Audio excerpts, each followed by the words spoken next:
Hey guys, welcome back to our channel Take 2. Today in this video, I'm going to show you guys how you can unblock Viber account. So recently I have blocked this account over here.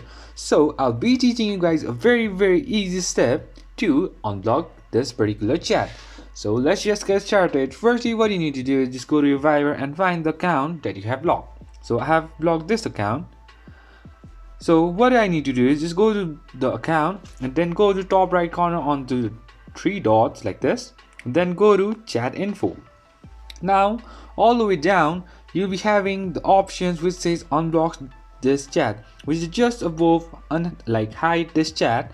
So just go and press over here like this, and then you'll see the chat has been unblocked.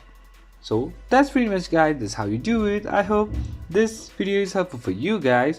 So thank you for watching our video, guys. If you like our video, please leave a like and do not forget to subscribe our channel and also hit the bell icon so you never miss an update from us. If you have any queries, just comment down below, guys. I'll see you guys again in our next video. Till then, stay safe, guys. Thank you for watching.